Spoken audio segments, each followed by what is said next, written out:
Dit programma is mede mogelijk gemaakt door Bundel, ITAR Innovative Technology, Real Root Supplements, Pro Privacy, Moringa's Finest en MVO 2026. Prepare today. 9 en 10 februari organiseerde LightHouseTV de BattleForScience. 2 waanzinnige bijeenkomsten met nationale en internationale wetenschappers met een rechte rug. Vorige keer zag je de Nederlandstalige bijdragers van dag 1. Nu ga je kijken naar deel 2 met alle internationale grootheden. For science!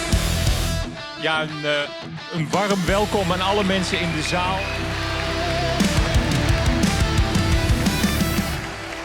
Bigtree himself.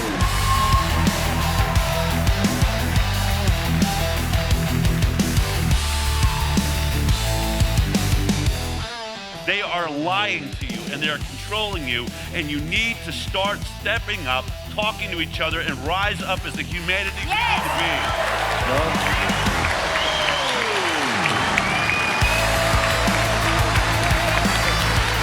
How many of you in the audience know someone in your circle who's been injured, disabled, or has died due to the COVID-19 vaccine? Let's show a hand. Oh my God. Wow.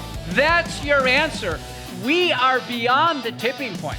You know, this is a lighthouse TV. Light is there, and the light is telling us something that we would be foolish not to look at, because now it is time to bring people to justice and bring the manufacturers to justice. There is no such thing as darkness, only a lack of light. And everyone who's here today, it's not all down to this panel. You are the light bringers going forward as well, obviously. The first Veritas Award goes to Dr. Rob Elens.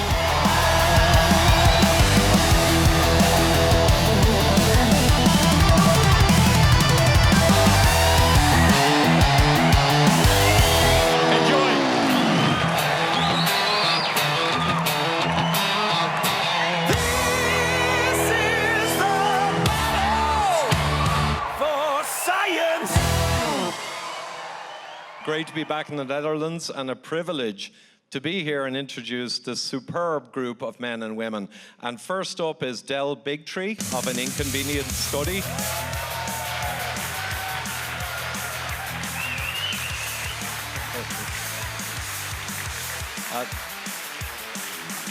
And we have the delightful Professor Dr. Alexandra Henrion-Caude.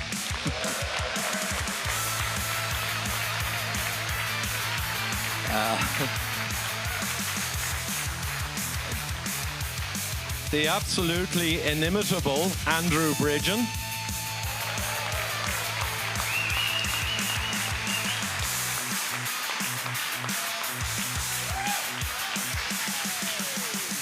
And Dr. Heiko Schoning.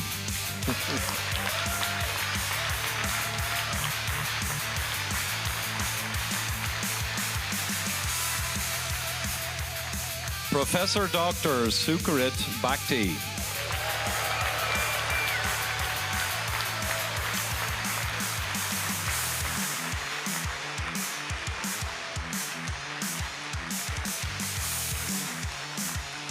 And Dr. Vivek Manek.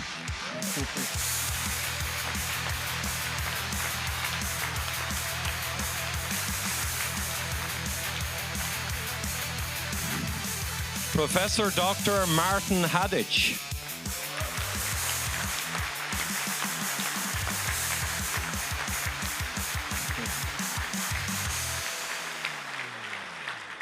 And finally, Professor Dr. Angus Dalgleish.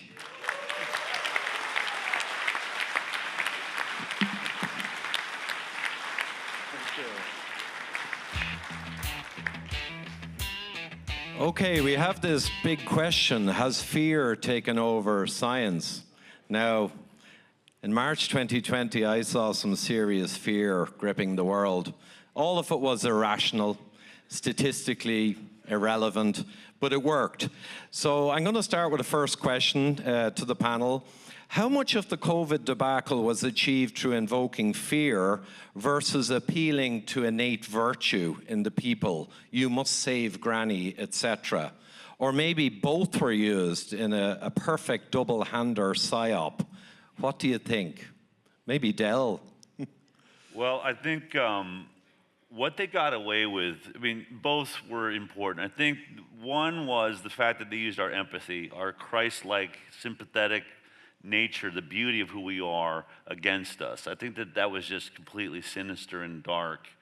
But the fear that worked, and I was just in England yesterday in Guernsey, but I just found out that the UK, you know, 30% didn't vaccinate, didn't take the COVID vaccine under immense pressures. That's the exact same number that we had in America, which I find interesting. Very different societies, different media outlets, different health systems, yet there was a rebellion that naturally happened, but happened on its own. We didn't know we were 30%.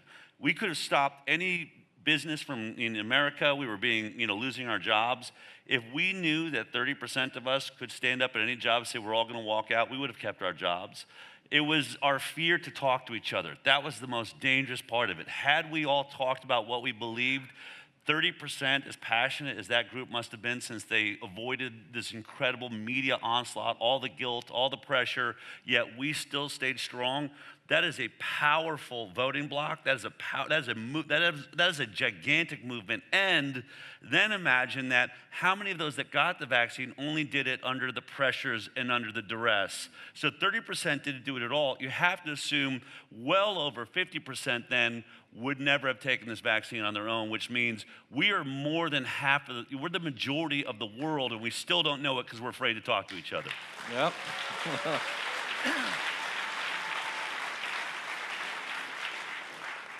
Well said indeed. Vivek, perhaps, your thoughts? Well, I think it was all about fear-mongering, really. I mean, I think from my perspective as a doctor, I saw that there wasn't any reason for having the lockdowns. There wasn't any reason for all that. It was a big corona scam, I would call it.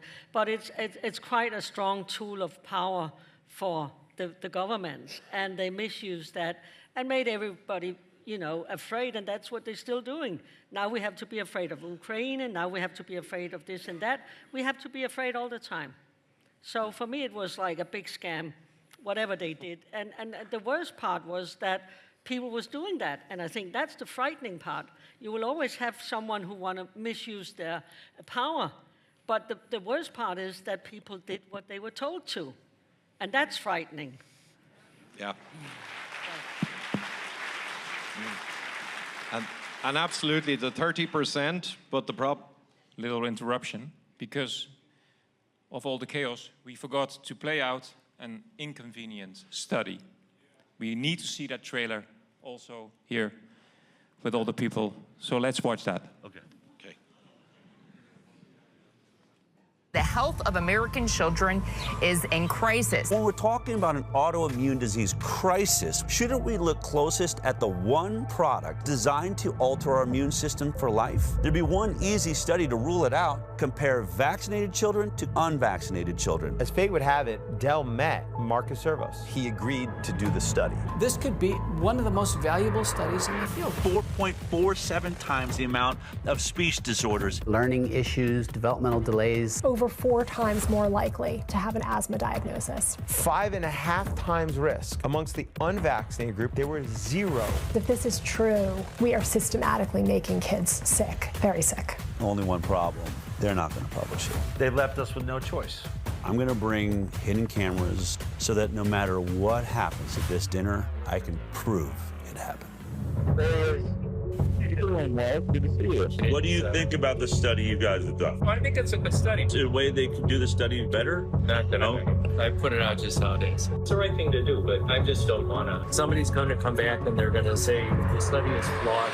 The unpublished Henry Ford analysis is fundamentally flawed. Because there's a political agenda to it. I'm not going to do it. Publishing something like that, might as well retire. I'd be finished. Sick. It's really sick. I mean, obviously, like, really emotional. This is an inconvenient study for the entire vaccine agenda.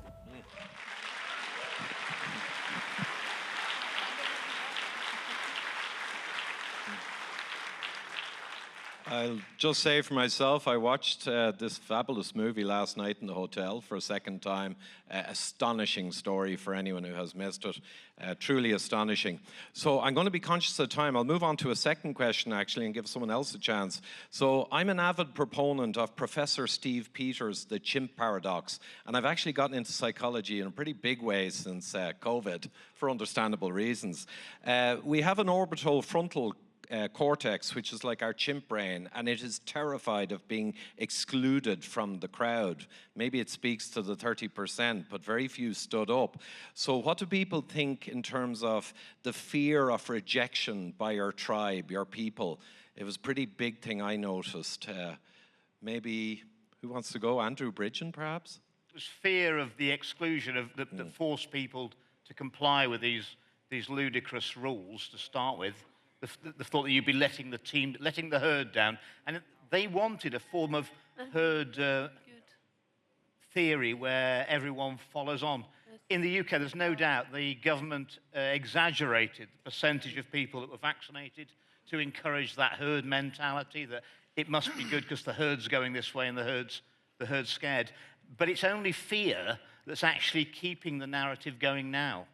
Because 90% of the medical professionals in the UK now wouldn't take the COVID booster last time, and they wouldn't take the flu vaccine either. So effectively, 90% of our doctors and nurses in the UK are anti-vaxxers now, but they won't speak out.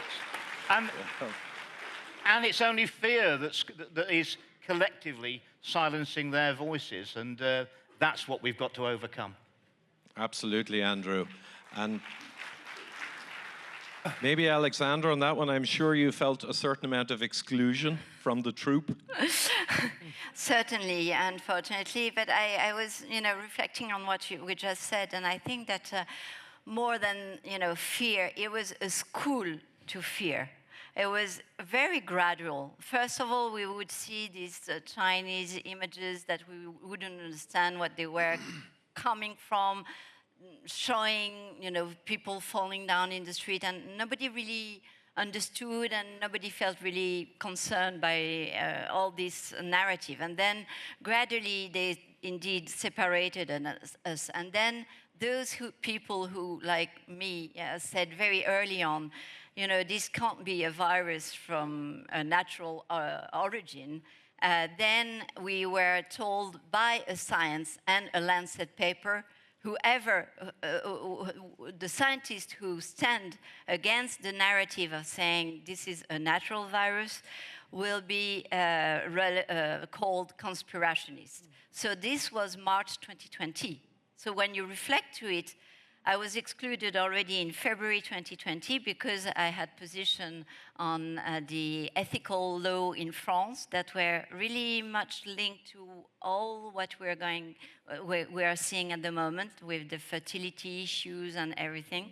So back in that time, I was already sort of excluded by the mainstream media. And then in March 2020, I get my exclusion from the scientific community because of the Science paper and Lancet paper of putting into doubt the fact that the virus was of natural origin or not lab origin.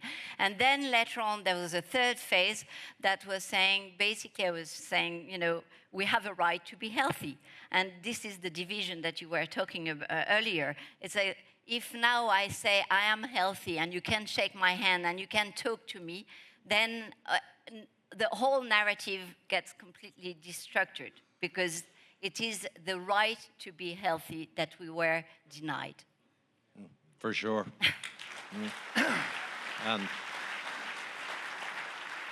And it's not my list here, but I mean, the native Indians in America would take out the leader of the herd as part of the hunting strategy. So we saw a huge amount of that, obviously. I'm going to keep moving. Fear was never naturally a core element of the scientific method. Obviously, there was bravery in science over millennia, but fear has been actively injected into the scientific discourse now, even for funding and everything. It has to be a scare story. So we'll get to naming and shaming. Who are the main players in achieving this incredibly damaging situation? Perhaps Martin. What are your thoughts on who really is driving this perversion? Well, I think that the basis of all, and now we discover it more and more, it was a military operation. And we know that the injections, they were designed by the military. The application was designed by the military. So I think this is a very, very crucial point, because military knows how to manipulate people. And we know it is psyops, yeah? And you have this big industrial, political, medial complex, including the military. And I think it's where we should more focus to. And I think there we would find the people who arranged it. But of course, the structure and the strategy was far beyond. I think there are only few people who designed this kind of strategy on a global scale. Yeah, very much so.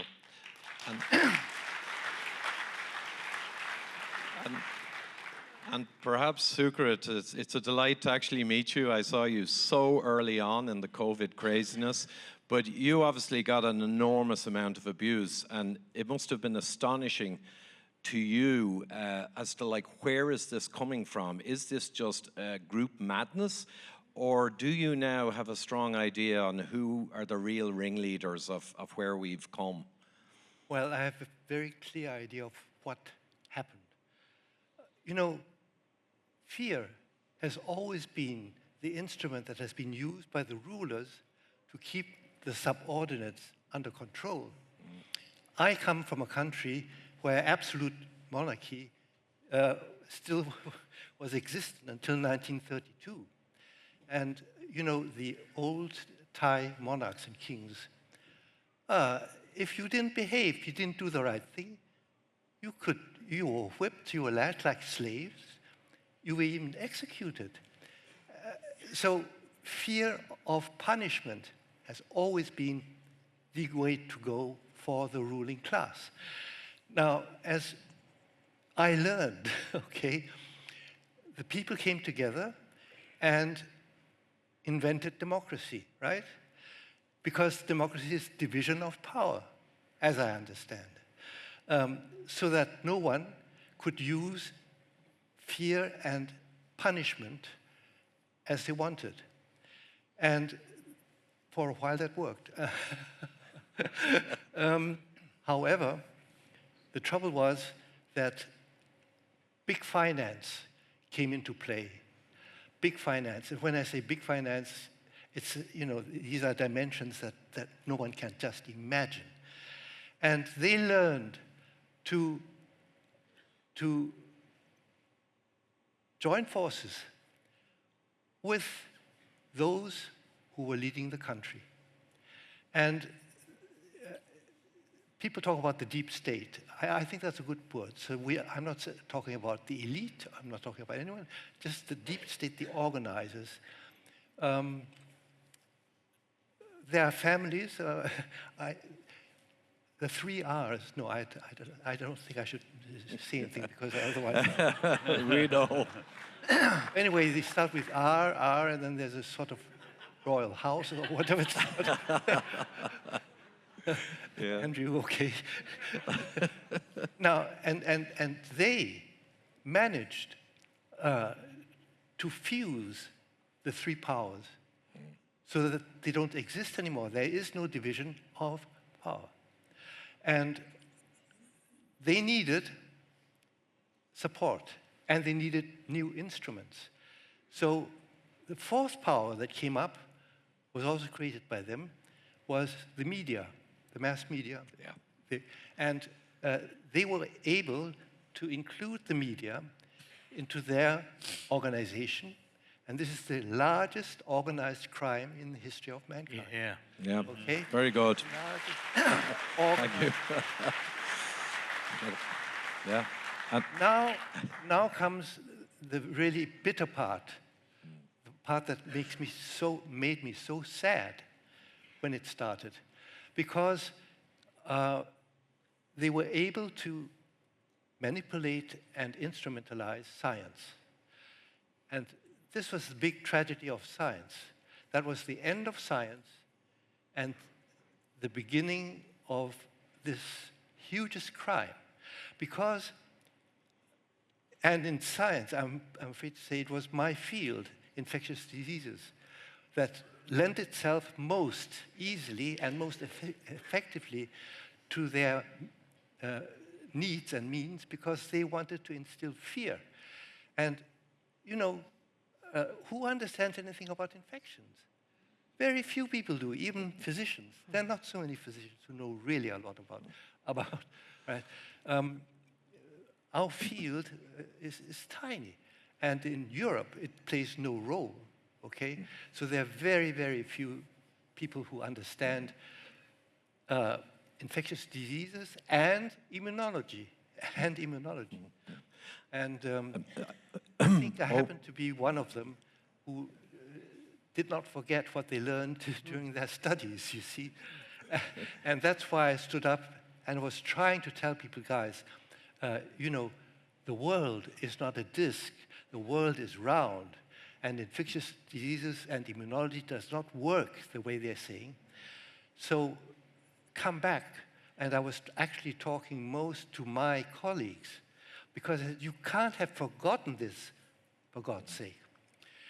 But you see, the brilliant thing about this is that the brilliant thing, the deep state, really, the plan is brilliant. This invisible, deadly something that no one understands, how it works, whether it works, and how to combat it, pushes everyone against the wall and incites the other basic instincts. Fear is the first basic instinct. What does an animal do when it's fear? It joins the herd and runs. It tries to escape. And if it can't escape, it hits the wall, it turns back and fights. And will fight with any means that it has. So now they come and say, look here, this is going to kill you, your father, your mother, your grandfather, your mother, and your children. But lo and behold, we have the miracle of modern science. And everyone believes scientists. They used to believe them. They used to. And if the so-called top scientists, and they were all integrated into this mafia.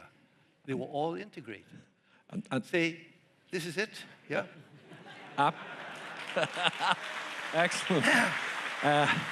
No, super. Then they will say, okay, it's my only chance, so I'll do it. So I'll do it. That was the beginning. Yeah.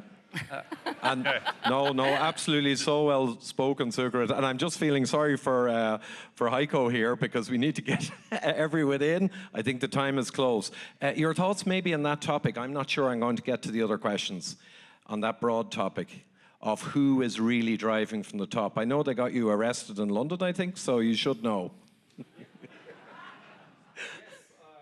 In fact, I do know, because in London, 26th of September 2020, I tried to say...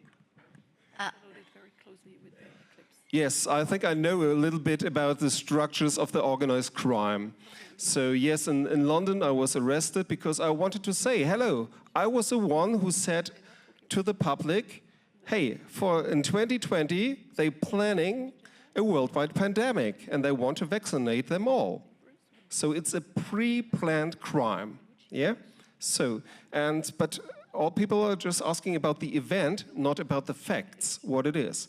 And the question, fear or science, I would say it's a wrong question. It's a wrong question. We need to think differently if we want to overcome the situation, if we want to create a better normal. Why? It's not about science. If it's a pre-planned crime, yeah, and it is, so everything after this is a trick. You don't have to spend 1 second about science. I'm a medical doctor, we've got scientists, but no, it's not a battle about science or for science, it's wrong. It's their battlefield. Yeah? It's about organized crime. We need to think about the structures of organized crime. Don't think about science. And look about what we here. We've got scientists on the stage. That's wrong. They have the other scientists, yeah? Like it's Chelsea like against Manchester, and you watching. Wrong. It's organized crime, and you need to think about the structures. And today, no, we shouldn't talk about science. We should talk about war, because they're preparing war in Europe. Yeah?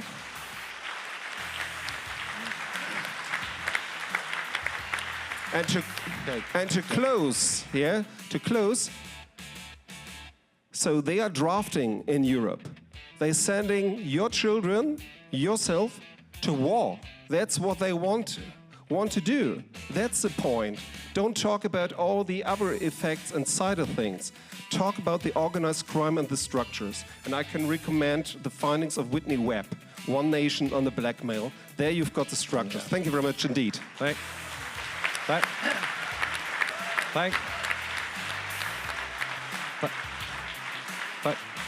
Thank you, Heiko. Excellent. And just one last quick thing I'll squeeze in.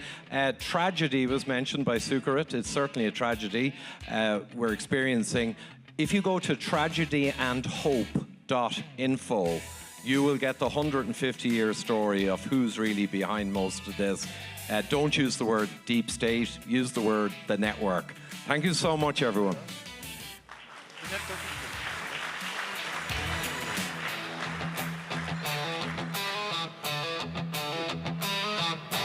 This is the battle for science. Ja, en dan is het nu tijd voor de Q&A. En er zijn ongetwijfeld vragen. Ik kan me niet voorstellen dat er geen vragen zijn. Het is natuurlijk wat Engels en Engelstalig. Het is wat enger natuurlijk dan in het Nederlands. Maar ik zie hier een vraag. Ik kom ook zo bij jou. Eventjes de tijd goed benutten. Thank you very much. I was just very curious, the gentleman at the end, if he had maybe a contribution. I just realized you were in my blind spot here.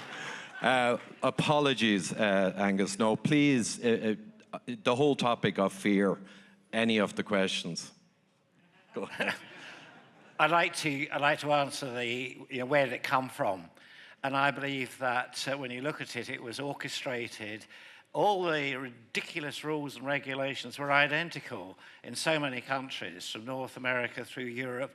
And amazingly, I worked in Australia for 7 years. I never thought they would put up with this in New Zealand. They all did the same thing. Where did it come from? It had to come from the top.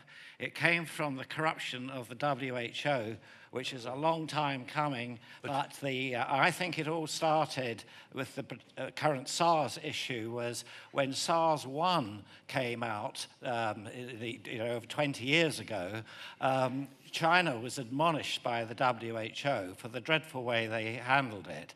And their attitude, instead of improving, was to remove the head of the WHO and put in one of their own useful idiots, which they did. And I'm afraid that was very much the case.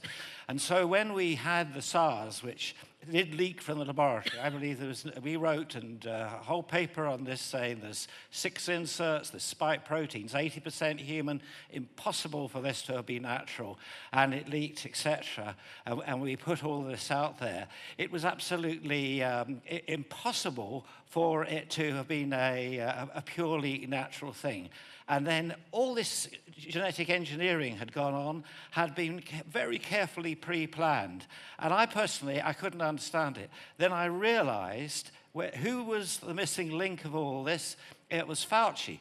Fauci was actually in charge of the NIAID and desperately wanted infectious diseases to justify his looting of the US government for billions on useless vaccines like he'd done for HIV. So this is another one. And then people forget that he was also in charge of the bioweapons program of DARPA. And they had to basically justify all this research. They had to have a vaccine, and they had monies for a vaccine, but they had nothing to use it for. So I believe that this was all premeditated, and the very fact that the very sequence that was released, in which we could see all this engineering had gone on, bits of it had been patented long before as a vaccine for a virus that didn't exist. So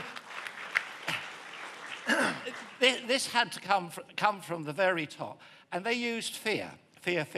Instead of being sensible when it became evident we were going to have a problem in the UK, we have a great sense of humour in Britain. We call various committees by incredibly humorous, inappropriate names. One of these was SAGE, and this is a scientific committee to prepare us for epidemics. Did it have any sensible doctors on it? No. It was chaired by a psychologist who actually was involved in controlling fear and how to get the population to do what they were told. And they spent most of their time on a central discrimination unit, for which I was referred more times than anybody else I've known, especially when I wrote to Whitty to tell him exactly what was going on, and we shouldn't be doing this. So in answer to that, the fear was driven because the whole thing was planned from the top down. Yeah. And it's just, what was unbelievable is the way basically the robots of politicians could actually get the robots of my peers. I'm disgusted with my peers who fell for that. And every time I pointed this stuff out, I was silenced, blanked, to even try to get rid of me. But fortunately, I had somebody on high who protected me. And otherwise, I would have been gone. And I'm now having to, I cannot understand that I'm having to fight and defend the very few good doctors who stood up and said, this is rubbish. I'm going to treat my patients early. When the vaccine came and they saw the side effects, I am not going to give the vaccine. We do not need it. This disease is no longer killing anybody. And these people are being persecuted. They're being persecuted by their own fellow doctors. This fellow won't give the vaccine. He's dangerous. He must be struck off. I mean, I find that just unbelievable. But then I did a tour of Australia and New Zealand, and I found it was even worse there. I'll stop there. Excellent. Thank you. Thank you, Angus. Een vraag hier uit de hoek. Yes, I have a few questions actually.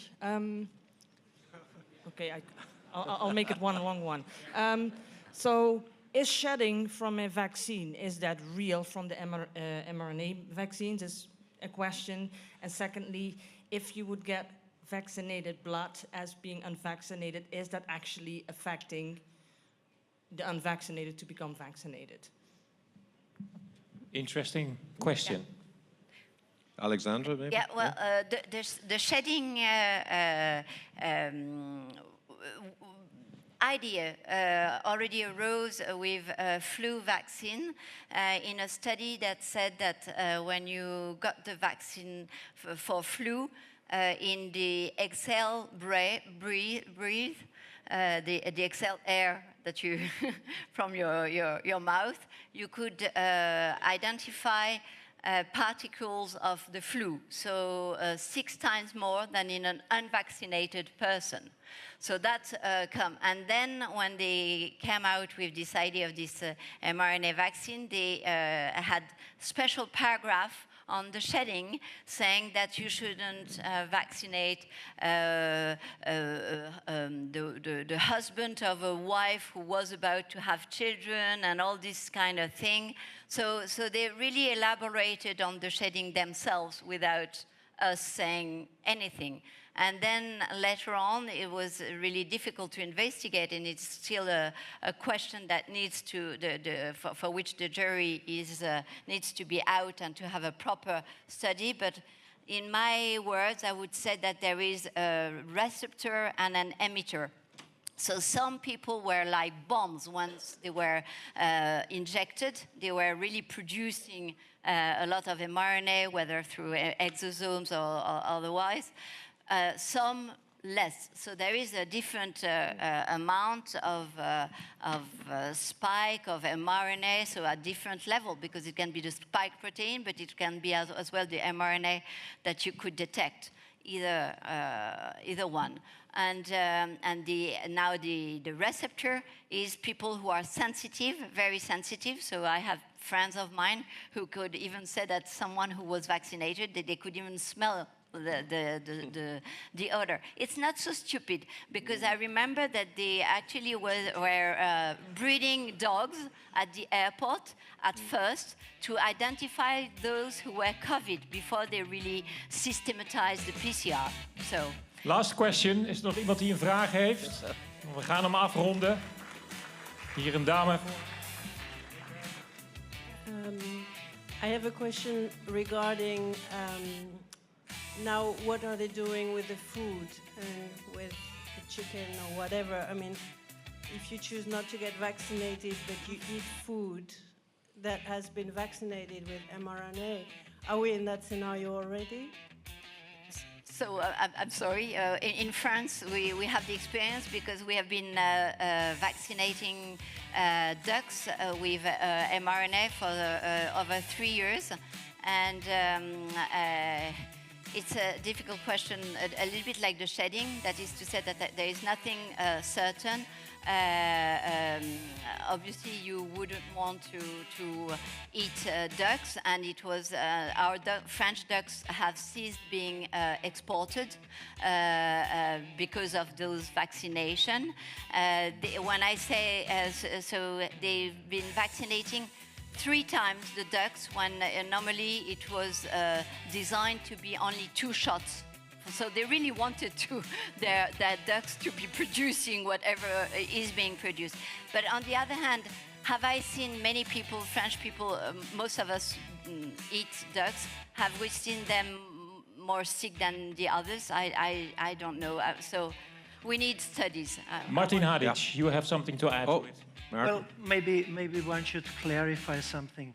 You see, if you have meat that is, let's say, contaminated with modified mRNA, it's no natural mRNA, but it's modified. But still, you will digest it by the fluids you have in your guts. So we are used to break down RNA and DNA since millions of years. The other thing is that, as far as I know, now in China, they have tried to develop something that is stable against digestion, and they have made tests in some animals.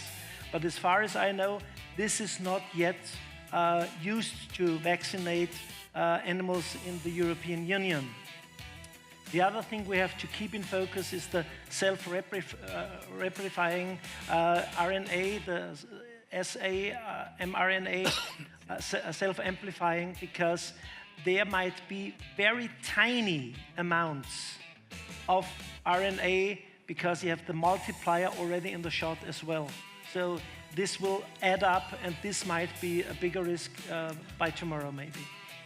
Yeah, we really have to end this conversation, but there's maybe one person who wants to add something. Vibeke? Yeah, well, it's just on the note of fear-mongering. I often have the question about the shedding, and I'm like, love is rare these days. So if you have a chance to have sex with someone, then go for it, because I think we couldn't be afraid of everything and everyone, because life is dangerous. You can die of it. So it's like, we need. Del Bigtree. I just want to say one thing as we finish this up. This isn't in our past. We can't keep looking back at what happened during COVID. Half the doctors up here are either on the verge of going to jail or losing their licenses. Every government in the world right now is continuing a lie. They now know the masks never work. They know they lied. They've said it publicly. Tony Fauci said the social distancing was made up. The vaccine didn't stop transmission. And with all the truth that we know, every doctor is still telling you to get it. Every government is still forcing it, and they're trying to take these people's licenses away. We are in a serious condition. Forget about what they're doing to your food supply. They are lying to you, and they are controlling you, and you need to start stepping up, talking to each other, and rise up as the humanity we need to be. Nope.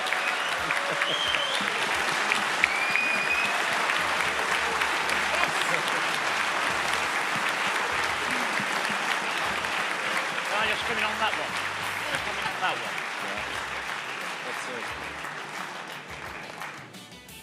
one. Wow, thank you. It's time for the second panel discussion. I think you guys can sit down there and we'll...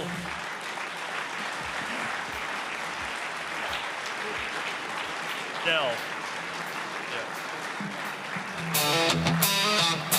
This is the battle for science.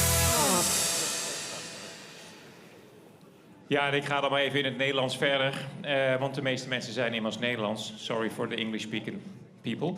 At some point, we'll have to face up that all the evidence is Kan je nog even stoppen, Ilja?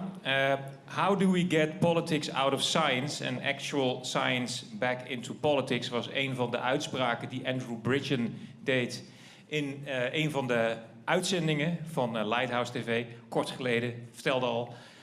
Die ging viral.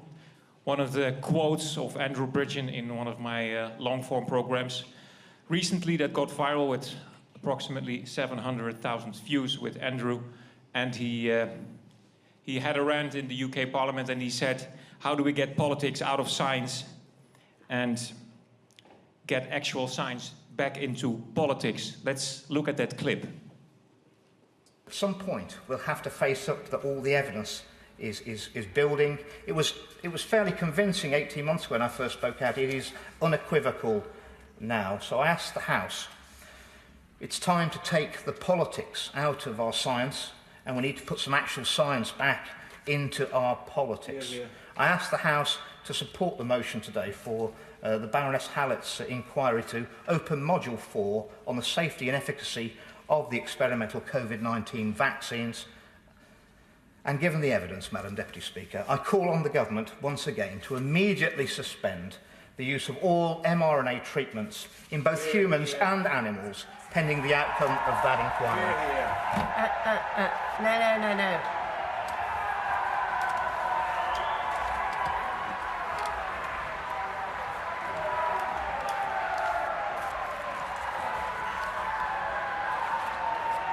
No. We would have to clear the gallery if clapping continues. I would order it if necessary. It's time to take the politics out of our science and we need to put some actual science back into our politics.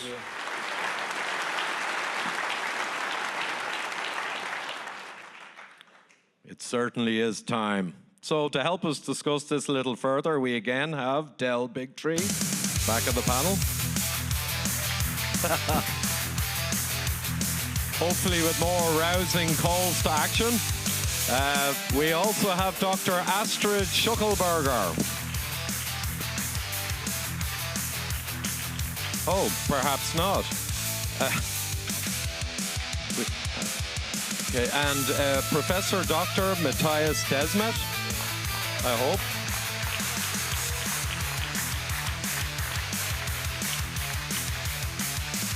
I missed you, Heiko. Professor Dr. again, Sucharit Bhakdi.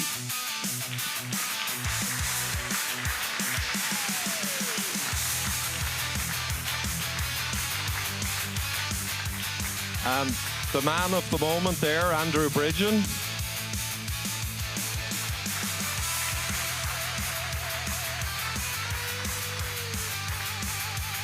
Professor Dr. Jonathan Gilthorpe.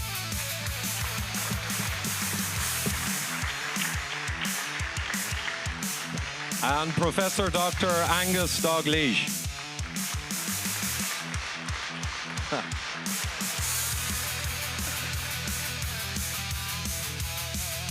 So politics and science, and I'm going to start with you, Angus. Again, apologies. So I have a question here. Are politicians naturally selected to be unscientific by nature? Their innate talents and value systems are biased towards manipulation and self-interest, I think quite clearly, which is the opposite of truth-seeking and authenticity that would indeed, if they were authentic and truthful, it would work against them. So what do you think of that? We are stocked with puppeticians who are the least scientific people, perhaps, on the planet. I think that's a brilliant question. You remind me that when Margaret Thatcher was in power, she became Prime Minister. She said, people say I'm the first woman Prime Minister.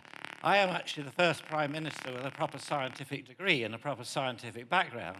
And Andrew here is, when he was in Parliament, he was about the only one that had a proper scientific degree and understood science. So I think it's a really good question because it highlights the fact that there is no proper scientific analysis or anything, sorry, no proper scientific analysis of all the issues that they have to deal with.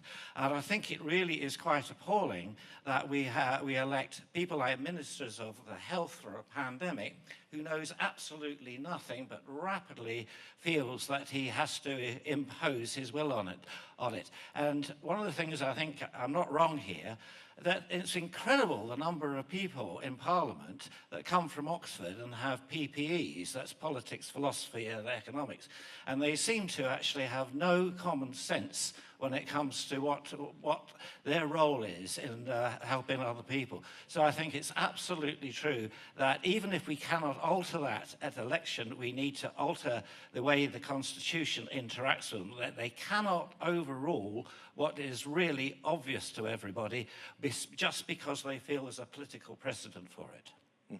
Absolutely. And Andrew, I have to throw that one to you, of course. Okay, well, I'm afraid in the UK Parliament, the main profession that people had before they were parliamentarians are lawyers. Lawyers and barristers would be the major profession. And if you try and get anything through that diminishes the income stream of lawyers or barristers, you've got a major block across our Parliament. So certainly not scientists. And you've heard the problem is across the so-called developed world, we have the party system. We have political parties in every country.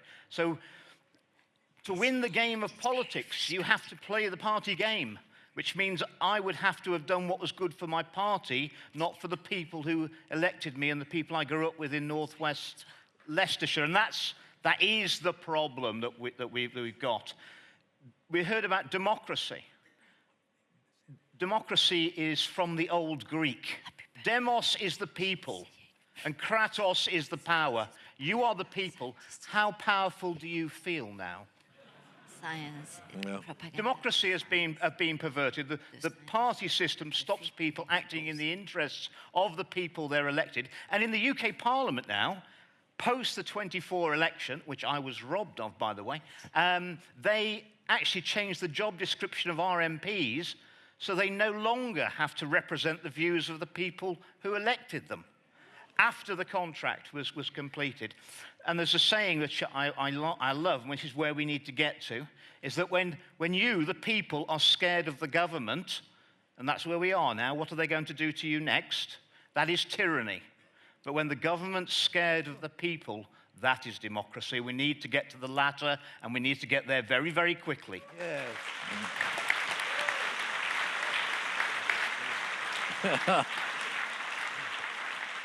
Del. I just want to quickly make the point that I don't think any of us expect politicians to have a science background. I think what is more shocking is the lack of science understanding in our doctors. Yeah. The fact that none of this would have happened if doctors just stepped up and said, I'm not doing it, it makes no sense whatsoever. This is poison, we're not moving forward. Every doctor that's still giving this vaccine, that is the most shocking thing that's happening in the world. Absolutely. Yeah. Heiko, I'm going to go in a row now. Maybe on the same question before I switch for Matthias. I would like to add something what perhaps Del don't like.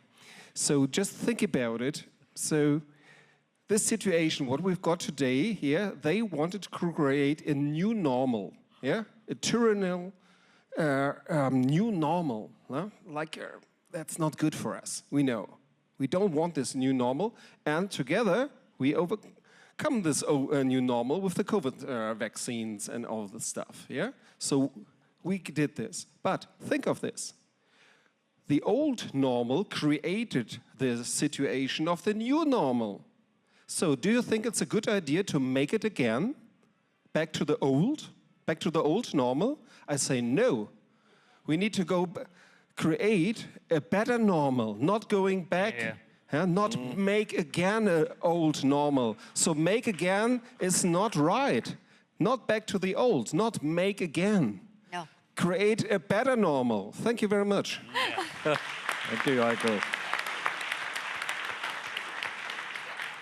So I'm going to roll on to the next one, Matthias. So the puppeticians, as I call them, they're clearly puppets, almost universally. They have a reliable get-out clause, which incessantly you hear invoked. I am just depending on the experts. So they got a complete get-out. So does this suggest that our strategies should always to be focused, and I think it was said there by Del, on the experts and maybe not waste too much time fighting with the puppets? The so-called experts, of course. That's the problem. Yes, that's the problem. Yes. I also believe, like, can you hear me? No? Yes. Okay.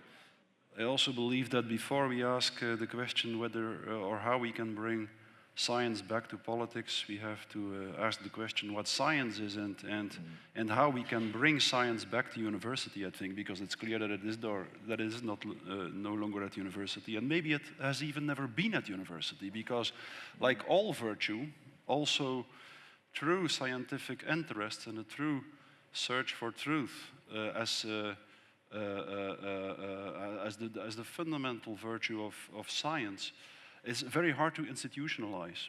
Every virtue that is institutionalized has the tendency to lapse into the vice that is exactly the opposite of the virtue it initially intended to institutionalize. So I really don't believe, I think the major problem we are facing now in our society is that our Enlightenment culture, in the end, believes that university is a place, an institution where truth in science is produced, and it absolutely isn't.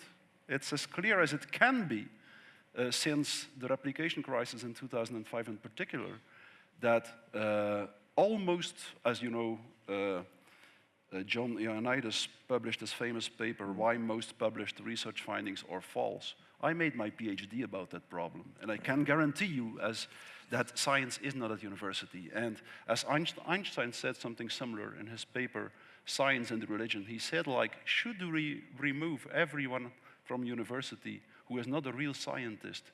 I'm afraid, he said, university would be empty. Well,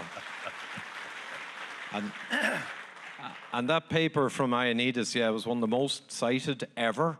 But look what happened to Ioannidis in COVID, simply for pointing out with the antibody studies that maybe it wasn't as bad as we thought. He got smashed. So maybe Astrid, yeah, this thing about the experts in the universities and the scientists, to what extent have they lost their way, do you think?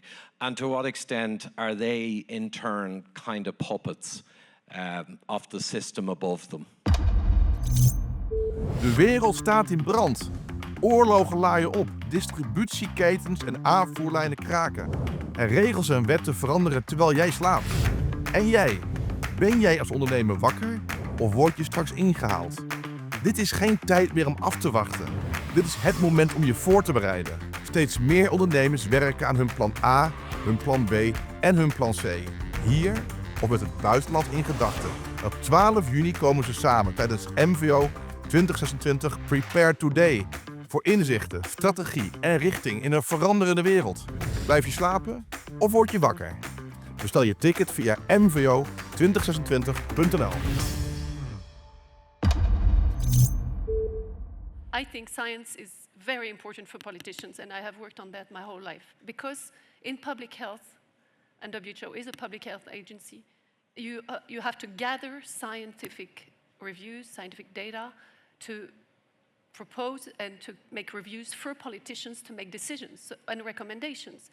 So with this inconvenient truth of COVID, what we saw is, and it really was a breakthrough for me, eye-opener, is that what you call scientific is very fragmented. Every discipline has its own methodology, and especially in what we lived with COVID. There are people in the lab who transfer lab to the whole population. Error. You cannot do that. Then you have the clinician who make a research on clinical study and data. He transfers the whole clinical study to population. You can't do that because the only thing you represent is the people who come to the clinic for doing the study. And then you have the whole evidence-based construction of truth, of science. And that's what normally public health people who are doing research do. Now, in this whole cursus, you have the medical doctor. And you talk of medicine, but doctors are not trained to do research. They are commercial, and they have become commercial with conflict of interest that were major during the COVID. And I have a brother who's a doctor, and I have doctors in the family. And I say, listen, you're commercial. How many PhDs have you done, and how many research you've done? I've supervised the doctorate of doctors. It's a small document. It's one research, and it's very often the only research they do in their whole life. Then they have now AI and documents, and they take it from the pharma and from the whole, decision tree of the association of doctors, of the clinical, the director of the hospital, and they are obeying to the whole system because they managed to create this, over the years, this machinery of we know, so we are dictating the science, and WHO became that too. But basically, a scientific person who does review of all the data will come with a situation that is non-biased, ethical, and this is maybe a word that is very important because people don't understand ethical. Somebody in the lab cannot understand what the ethics is in a population study, and clinicians only make it to the clinician, and the politician, where is the ethics of politician? No conflict of interest, you're independent, you're there for the good of humanity, and you just show the situation, make the data, and what the politician did in all my experience is that they select the research data and result they want. For example, Swiss Health Study that we had to do secondary evaluation, and that's only one of many. We showed, it's a bit funny, but we showed that the canton who has the most wine had the highest rate of alcoholism. And they didn't want to publish this at all. They said, it's out of question. And we were a bit shocked, but we understood after that it has to do with economy. So, we are just proposing and then people take. But we have to get back to the methodology because with the method, you can create flaws in every system. And science should be based on method, and politics is not based on method. So we have to interact, and it's fascinating to work with politicians. It is, because you find all types of people, Absolutely. And in politics, the only method is chicanery or Machiavellism or whatever. Yeah, it's outrageous. Sucharit, you mentioned earlier how they exploited this specialized area of infectious diseases. They get the key opinion leaders and they corner that market, and it's very hard for anyone to question. So in medicine and research, I think we should have more integrators who span many different fields. I mean, that's what we do in corporate to stop this problem, or what do you think, Sucharit? Well, I want to spread a new message, what Del said. I think, this is a Lighthouse TV. Light is there. We have to see it. And the light is telling us something that we would be foolish not to look at. Because now the whole mafia behind this has been exposed. Everything has been exposed from the beginning to the end. And the knowledge is on the table. You don't have to start thinking about how to get things out of politics, because now it is time to bring people to justice and bring the manufacturers to justice. Let me just... And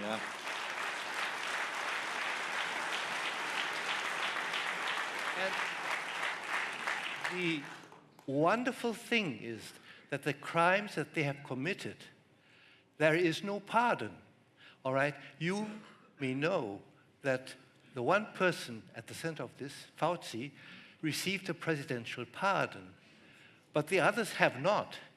And therefore, they can be hunted around the world because this Biological Warfare Convention is worldwide. And there is nothing that can protect them. There's nothing. Now, let me tell you, you know that the origins of this from bioweapon laboratories is completely settled. It is there. There's no doubt. No one can contest this, and no one will contest this. Then the fact that these so-called vaccines, the COVID vaccines, were manufactured according to an authorized protocol is also not true. Those of you who do not know this better get informed, because what happened was they submitted one process of manufacturing that used synthetic genes, DNA. But when it came to mass production, they used bacterial chromosomes, okay, which are not synthetic and which are filled. This is just so dangerous. And that has come out because of the discoveries that were made in the last 3 months. One comes from Peter McCullough's foundation, and that is where they showed that there is integration of the bacterial chromosome, the plasmid, into human genome, and that results in turbo cancer. This is known now. The second one is the discovery of the hybrids by Kevin McKernan in December, where he showed that mortally dangerous byproducts of production, which are created only through the use of these bacterial plasmids, which were never authorized for any use, not even emergency use. It was a different process that they used to manufacture the vaccine that was given to millions around the world. Now, listen, guys, yeah, it's the end. Yeah. The last paper that just came out 2 weeks ago was a cooperation between Peter McCullough's group and our group at the MV in Germany, and that showed that the gene that was injected persisted over years, so that in fact people, not all of them, but many of them, became genetically altered for sure. And now, you know what? There is no protection of anyone against these crimes. So it is now time to get this out and insist that the law courts go for them. I say, first of all, to my colleagues, you have the last chance to turn back and say, my God, we didn't know this. We really didn't. And this is believable because this was not known. 6 months ago, it wasn't known. But now that it's known, and if you know that this is the danger of all mRNA vaccines, you better not touch that injection. You better not, because you can be hunted for life. Then, very good. Last, then go for the companies. Go for the companies now. Now, because they are really in the corner. They are cornered. You just have to get up and get this spread out. And then even the politicians will start turning around. This empty parliament in Great Britain, they will come and say, oh my God, if we had known that, we would have paid more attention to what Andrew Bridgen was trying to say. But we didn't know. And these henchmen who were misused by the network, they still have the chance to turn back. The last ones who are there are the network themselves. And they're going to expose themselves if they do not turn back. Okay? That's what I wanted to say. We have a chance in this lighthouse. Thank you. Super.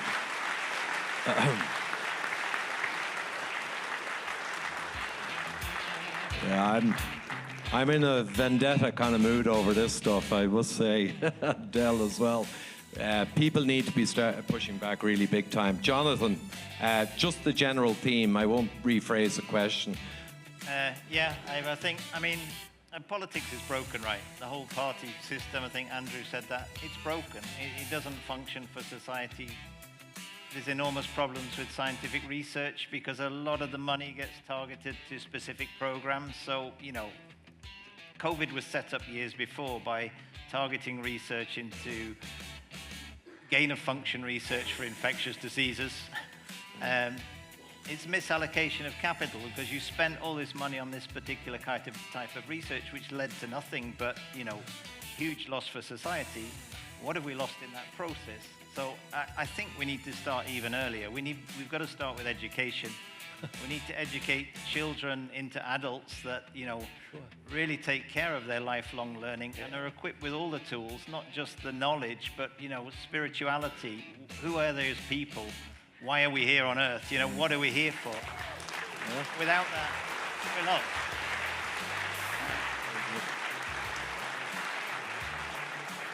Can I just add to that? Lost its direction. Yeah, and the only place they're going to get that education within the time that's going to make a difference on this earth is in your house. Get your kids out of the school immediately.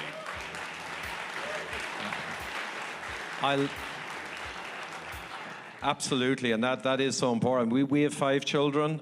They went into state schools, but we just made sure we knew exactly what they were being told, and we fixed it on an ongoing basis, and they're all fine.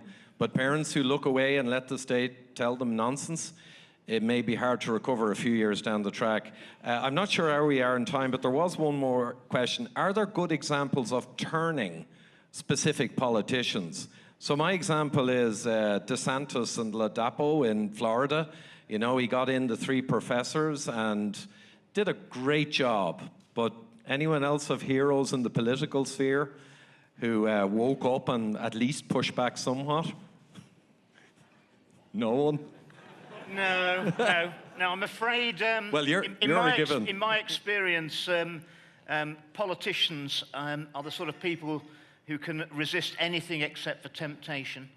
I think we've had quite enough of experts, and I apologise for the non-native English speakers, but X is a has-been and a spurt is a drip under pressure, and they're just as easy to nobble as the politicians. But what we're actually in is a spiritual war. It's not about right and left in politics anymore. You've got left-wing governments, supposedly right-wing governments. They're all in lockstep, bringing in the same tyrannical policies, whether it's on climate change or the vaccines. We're all in lockstep. It's all the same. So it's not right and left, it's right and wrong. And it is about light and darkness. And there is no such thing as darkness, only a lack of light. And everyone who's here today, it's not all down to this panel, you are the light bringers going forward as well, obviously. Excellent. Okay. Obviously, I'll say that we didn't change them, but what happened in America wasn't supposed to happen. That Robert Kennedy Jr., the most hated man in science and in media, to be in the most powerful position in health means anything is possible.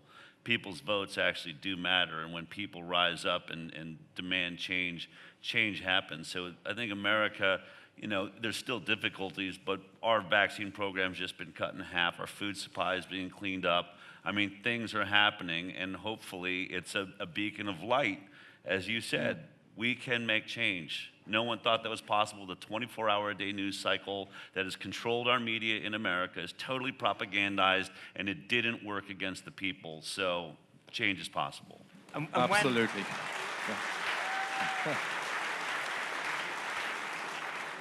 When I was ostracised in the UK Parliament for raising legitimate concerns about the safety and efficacy of a novel medical intervention, all my friends in Parliament, they have a saying in Parliament, if you want a friend, buy yourself a dog. All my friends for 12 years abandoned me. I spent the last 20 months in Parliament eating all my meals on my own because no one would speak to me. But I did, when they threw me out of the Conservative Party, no one contacted me, but I did get a call on my mobile phone from a then presidential candidate, and that was Robert Kennedy Jr. rang me and said, I will back you. That was wow.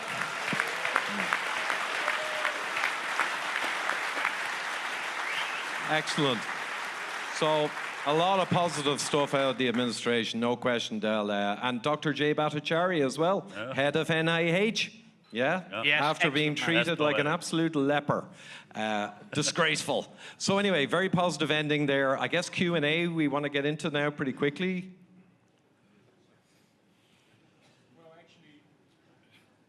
We've nearly done it. Again. It doesn't work. We're going to stretch some time because Peter McCullough is on his way from the airport, and we want to have him on stage at least for a few seconds for an applause or something. So we're waiting for him, and let's have some fun and let's stretch this night because we want to have as much quality as possible. So who has a question? Ja, goedenavond. Ik wil even de naam... In English, of course. Good evening. I would like to call the name of Arno van Kessel, if you heard about him, because you spoke about getting justice done, and well, we are very far from that. The man is still in prison. Arno van Kessel is a Dutch lawyer who's now in jail because he tried to prosecute Bill Gates and several other high influential persons, and they build a case around him. So you probably don't know about him, all of you. So it's hard to have a question for that, but at least an applause for Arno van Kessel. We do know that. We do. Thank you. A question to anybody who can answer. Does anybody know about the healing, maybe, effects of tobacco use for a human being?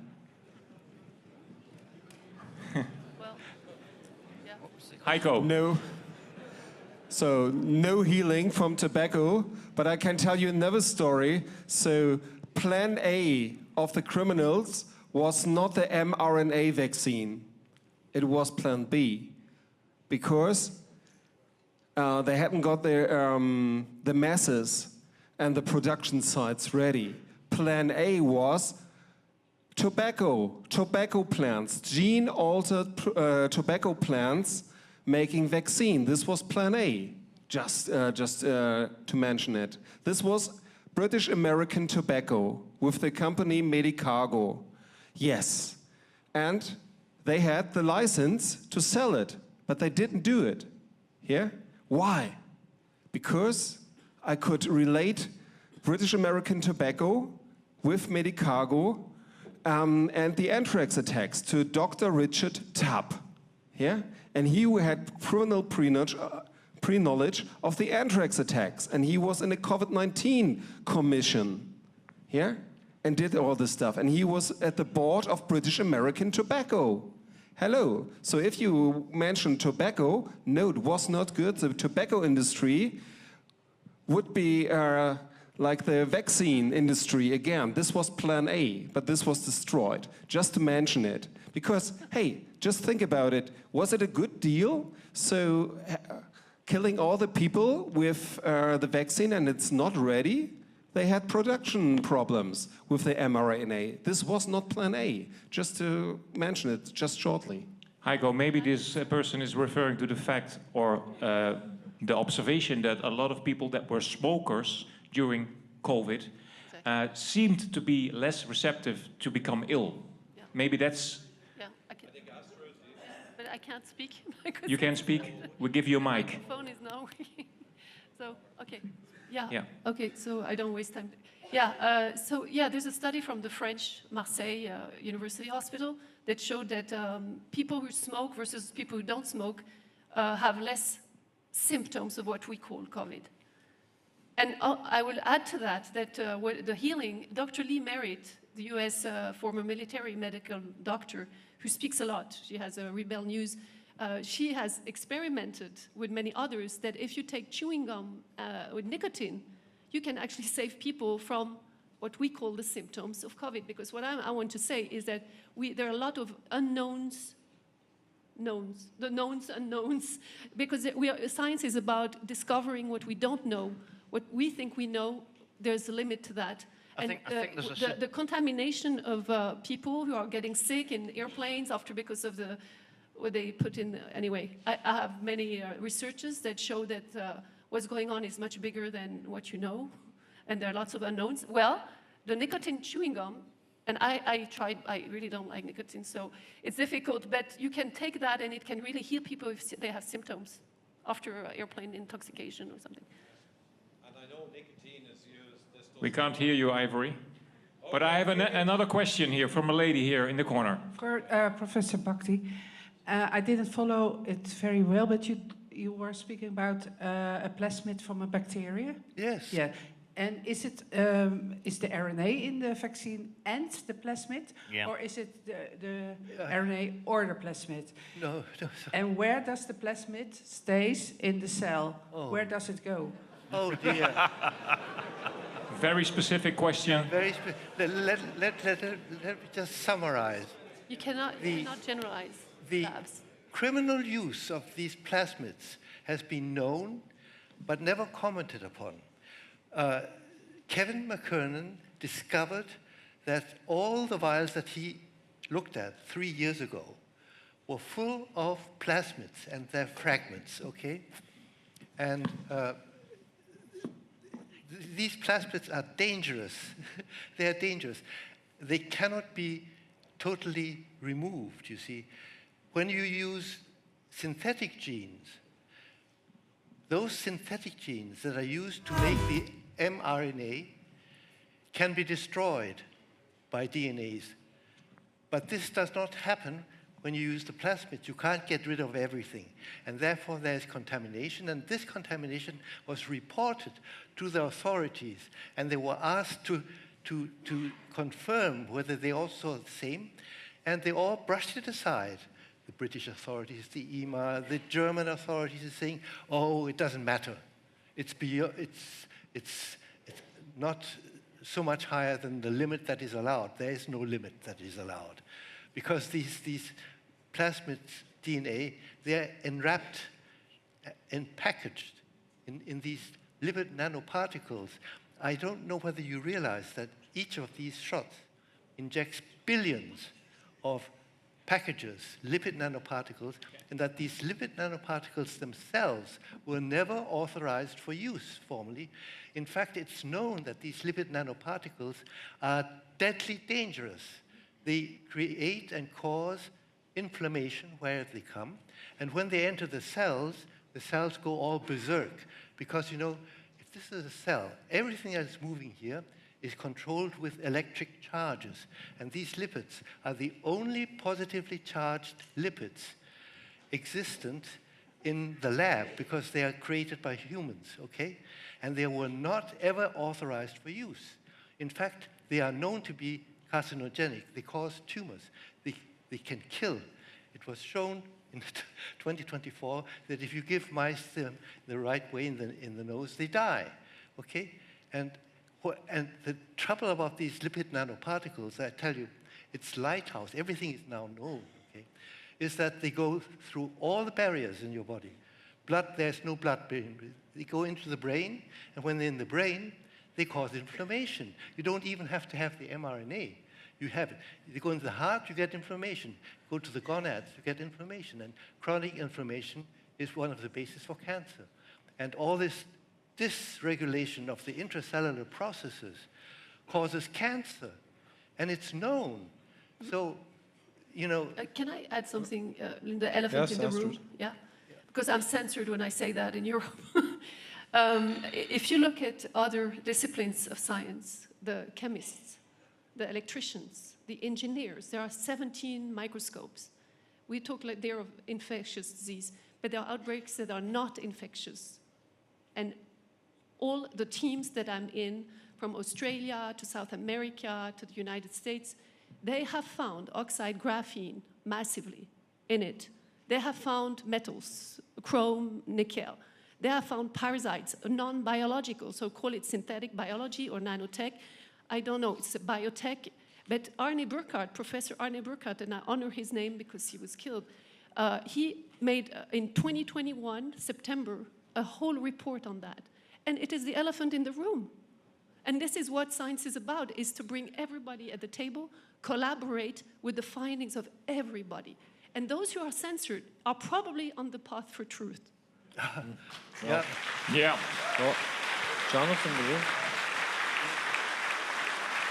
Yeah. I have another question here from this lady. I have a question for Del.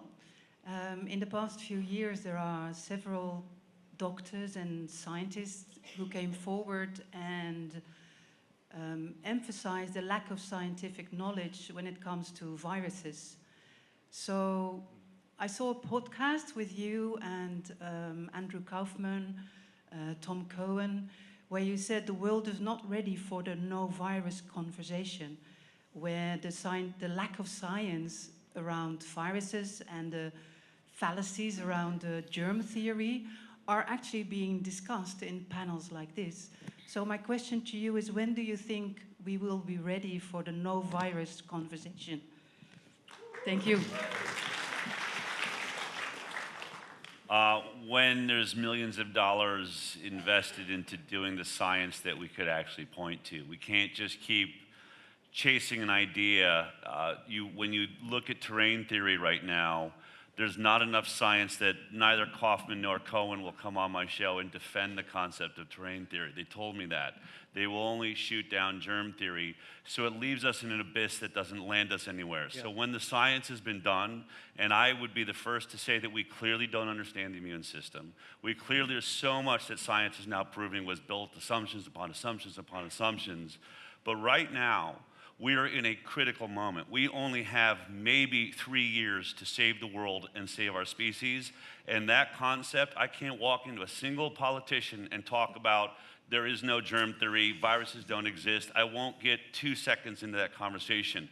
Nobody will. Meanwhile, this game that has been played, whether it's a lie or not, this germ theory concept is falling apart, and the vaccine and how they were going to use it and how they were going to protect us from germ theory.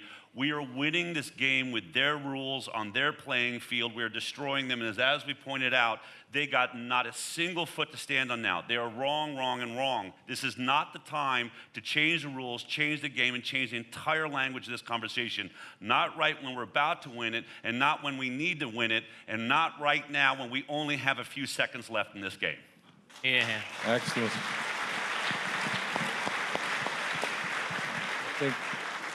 Ivor, I have another question over here.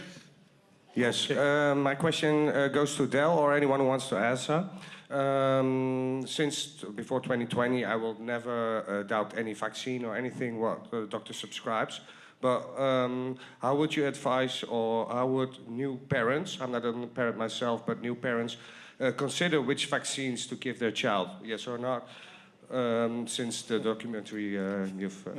I would just simply say, I'm not a doctor, so I don't give advice to parents. My personal rule is I never inject anything to my children that have never been through a safety study. That's it. Yeah. The lady over here. Yes, I'm a big fan of Kennedy and Tulsi Gabbard and also Trump and his administration.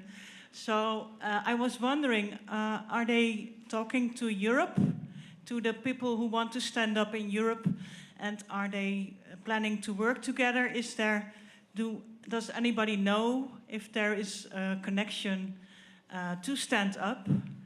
The Americans told me several years ago that we shouldn't be expecting the Americans to come and save us because they've got 4 years' work to sort America out first, and no one can blame them for that. There's a whole cohort of people in America thinking that, in 4 years' time it's going to go pretty quickly, and Kennedy and his team will be replaced by the old guard again, and it'll be business as normal. And that's what they've got to try and afford in America. I'm sure they will help us where they can. I've got a good relationship with Jay Bhattacharya and Bobby Kennedy, but they've got their hands full. We've got to save ourselves in Europe. We can't keep running off to the Americans all the time.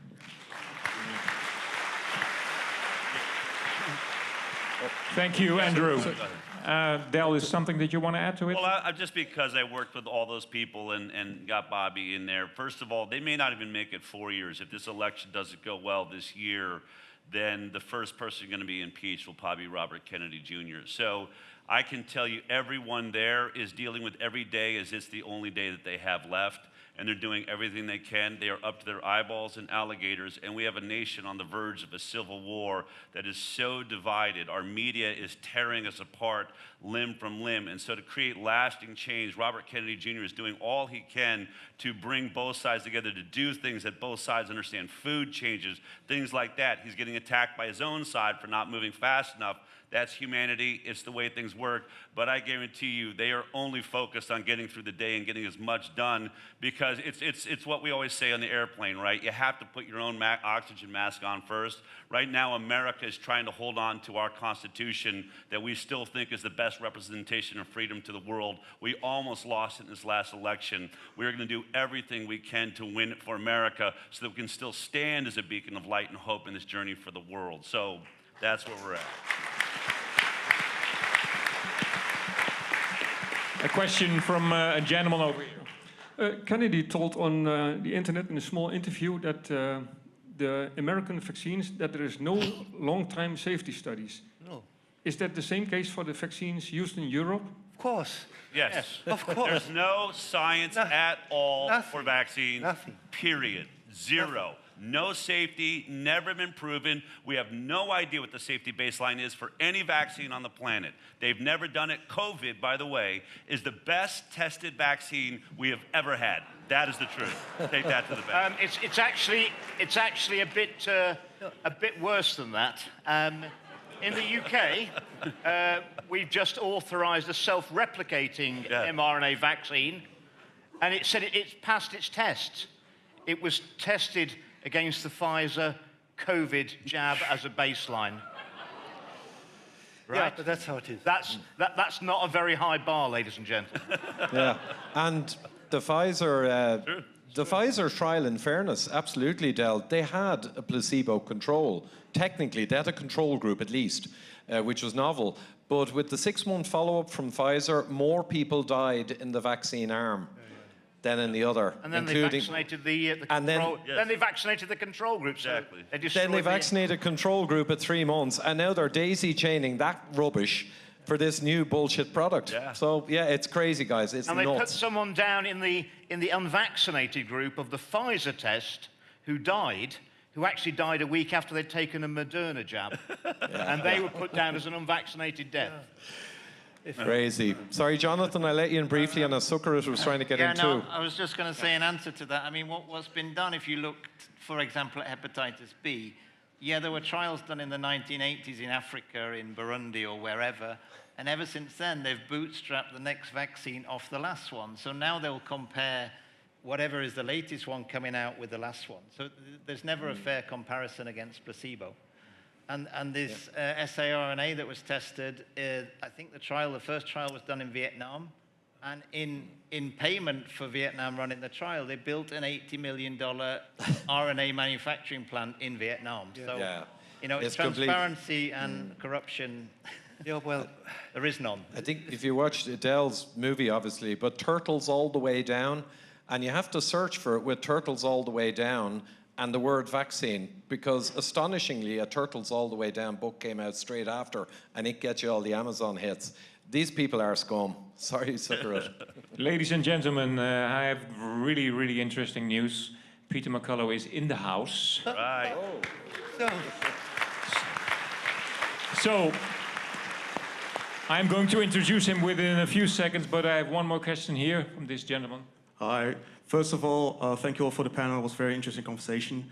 I do want to touch on a few things that you have mentioned regarding spirituality, the elephant in the room, and war. And the topic I want to touch on is targeted individuals and MK Ultra and the testimonies I've read online, and I'm part of that as well. I wanted to know, for you specifically, when has spirituality left science? And for the others on the panel, do you believe the testimonies, yes or no? Very interesting question. Well, I consider that spirituality in science is represented by ethics. because it is don't do any harm, primum non nocere, do benefit, give autonomy to the person to decide for its own, and treat everybody equal. That's the 4 fundamentals of the Greek philosophy of ethics. And then there are many more. But it's like French author Rabelais said, science without conscience is the ruin, the destruction of the soul. We can put science and politics without conscience is just ruin of the soul.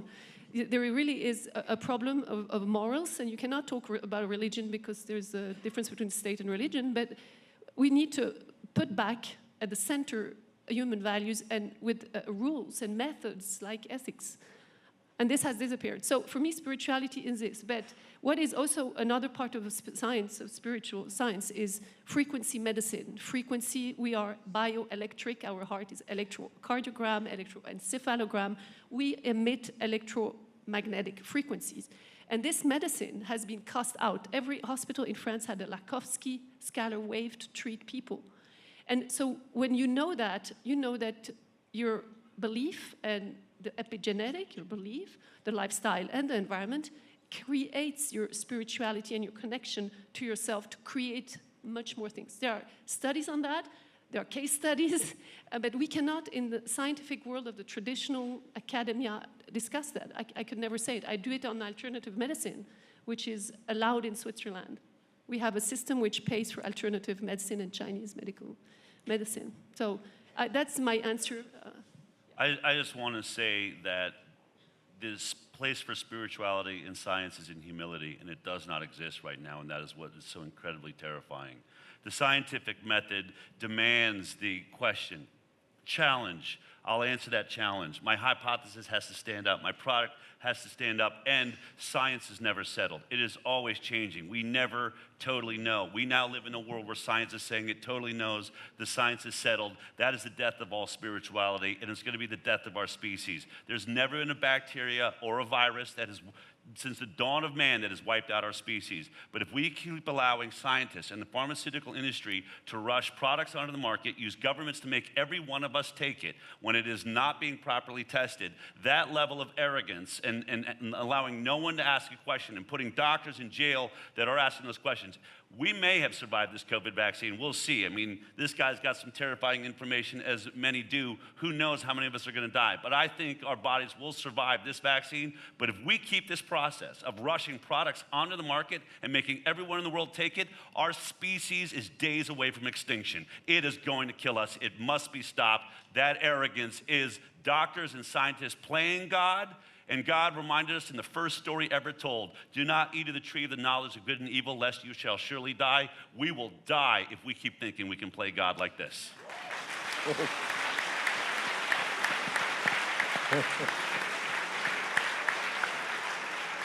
And from MK Ultra to spirituality, and now we are here with Peter McCullough.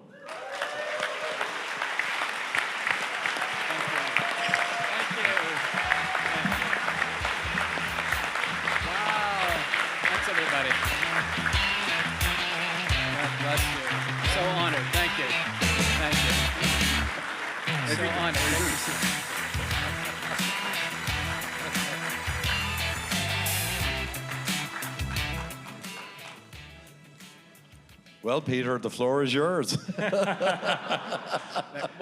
Let me thank each and every one of you for such a long evening and you know, being in your seats and being engaged in a terrific panel. I had a chance to listen to so many of the good comments. We just came from the World Council for Health Healing After COVID meeting in Guernsey.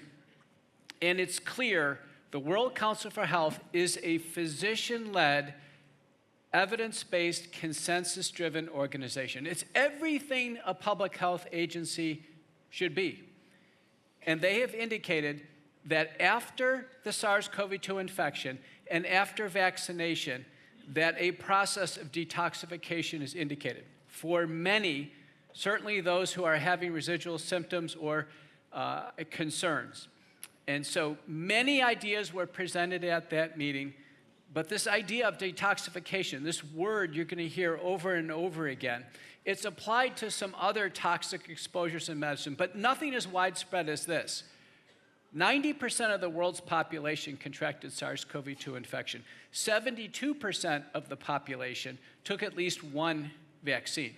67% took 2 doses. So we will have a lot of conversations regarding detoxification. I think probably all of us who've been exposed to this should consider it. You've heard great concerns from Dr. Dalgleish and others that this exposure, even if we haven't had cardiovascular or thrombotic complications, we could be at risk for future cancer. So that's the big update from the meeting in Guernsey.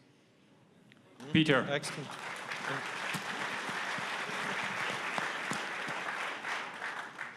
Is John Leake also somewhere here in the room? Because yeah, John is back there. can we get John over here as well? Because John is the author of your book. Right.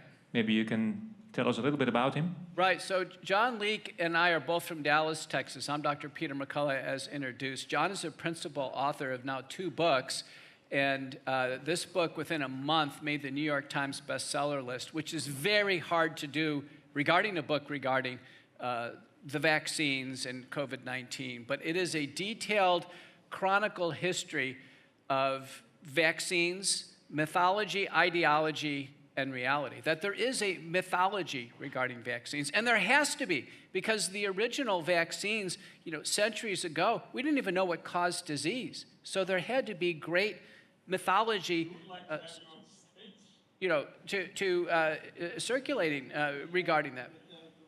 And importantly, there are an ideology has formed, and I think this is a lot of what was discussed just now, that there is a form of a religious belief among doctors and nurses and other people looking after patients for centuries, a religious belief that essentially the tautology goes like this, that mankind is vulnerable to infectious diseases. There's great fear regarding infectious disease. We saw that through COVID-19. And this is John Leake, my co-author.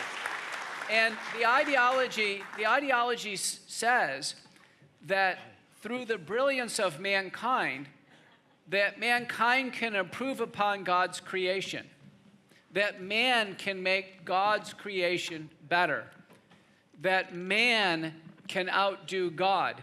And when you hear the statements of, for instance, Louis Pasteur or of Anthony Fauci, it's not hard to understand this aspiration of man outdoing God. But because vaccines are not perfect, in order for this to work, every person must take them.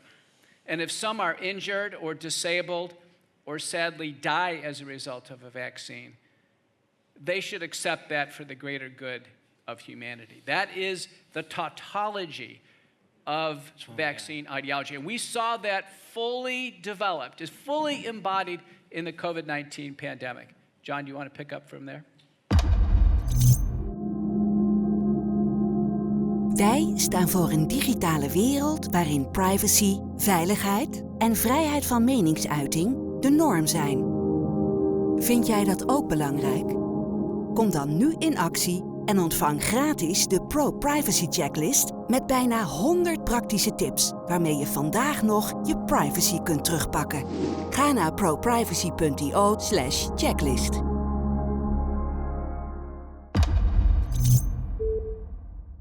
I think that you do see a thread that goes all the way back to the 18th century. But with smallpox, there's a kind of almost religiosity that develops around what should be a public health technology that is carefully evaluated, particularly risk-reward, a kind of careful evaluation of risk and reward. It becomes a kind of absolute categorical imperative to vaccinate everybody, even, and I think what I would point out most cogently with COVID-19, even the young and healthy, even young athletes. And what I found most astonishing, and I think this is particularly notable in the Netherlands, already in 2021, the European Pharmaceutical Vigilance Organization had begun to receive reports of myocarditis, particularly that's heart inflammation in young boys. There was actually a Dutch cycling team of young cyclists, and they must have gotten a bad batch. I think that the team trainer took them all to get vaccinated together, and there was an extraordinary incidence of myocarditis on this one Dutch cycling team. A Belgium team, yeah. It was a Belgian team, correct. And so that was the signal that this is not appropriate for young athletes. And I think this is very poignant. I mean, young athletes, in a way, are the flower of our race. I mean, they have the strength and the future and the sort of the power and the glory of the human being. They're the last cohort that we should be forcing this experimental gene technology on. But you see this sort of religiosity and the insistence that everybody receive this, even if it's appropriate or not. John, you didn't get a proper introduction, and this lady over here, maybe you can stand up, she reminded me to the fact that you were here as well, and that you should be on stage. And why is that? That is because John Leake is a real crime author. So that makes sense. We heard it today on stage. There should be people who investigate crime to also investigate. And John Leake is the vice president of the McCullough Foundation as well.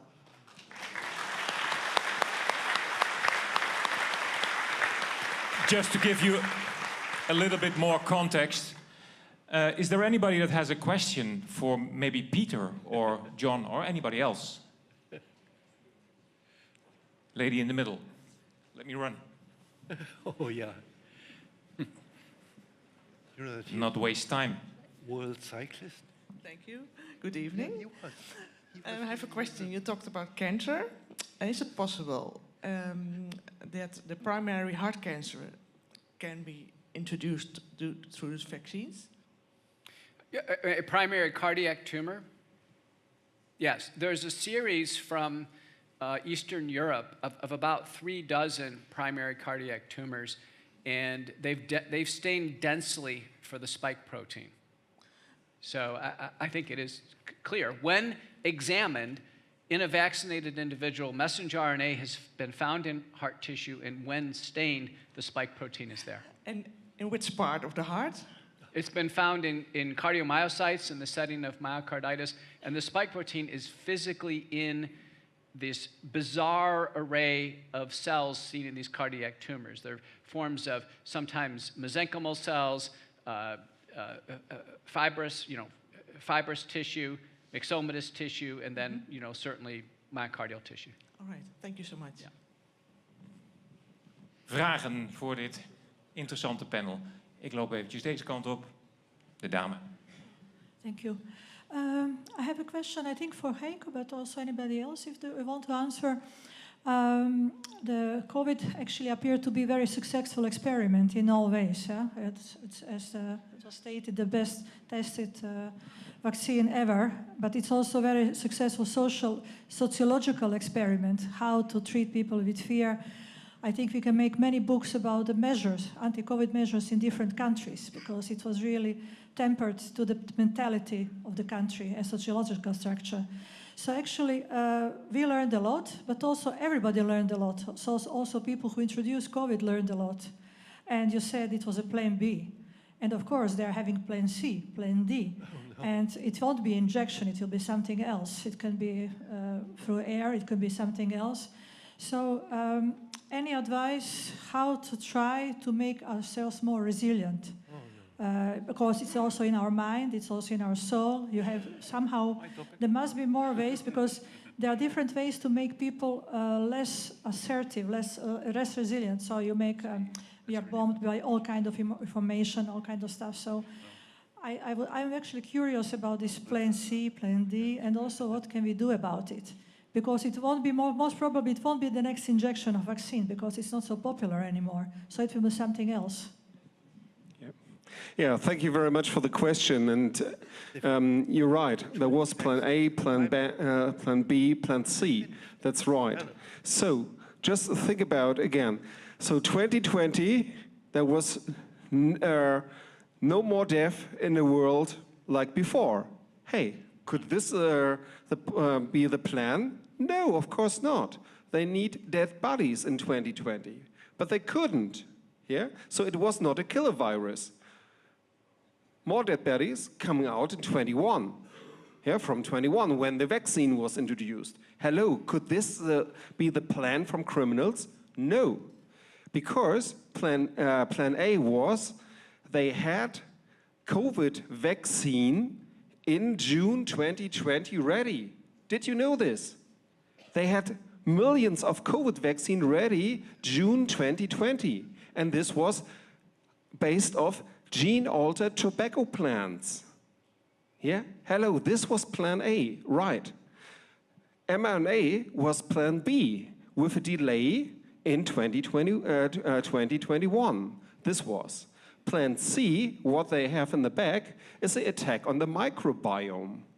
Yeah? So the vaccines attacking the microbiome, and they having much more about the microbiome. Yeah? Publish a book about this with bacteria and antibiotics. And today, yeah, because we could stop, yeah, or delay this attack on the microbiome, today they are attacking our livestock, our cows, because they are about the food.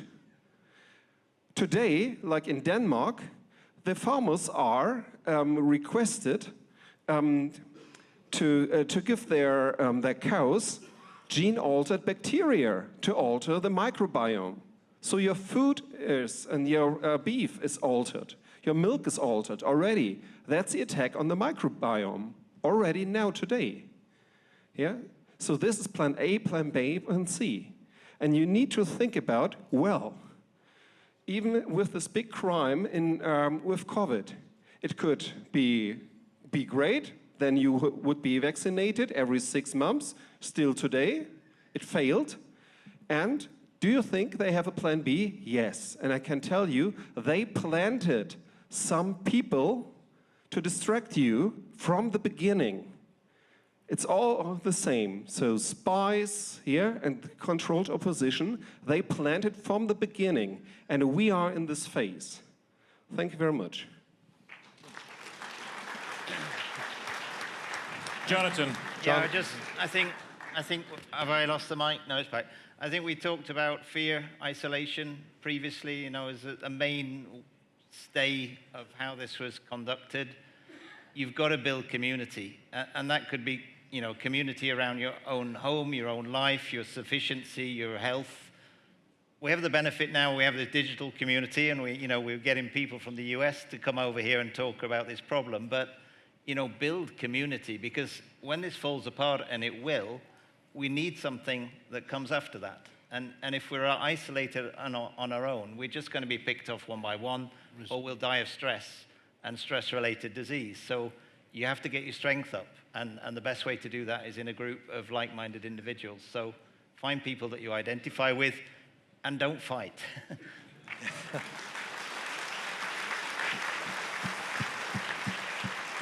Question over here. You said it was a spiritual warfare, but how do you get people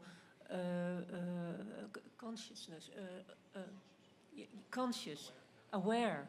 Because I don't know how to make my brother aware of what's happening, because he wants one Europe with one president, and he doesn't understand what's going on. So how do you fight a spiritual war if people are not conscious?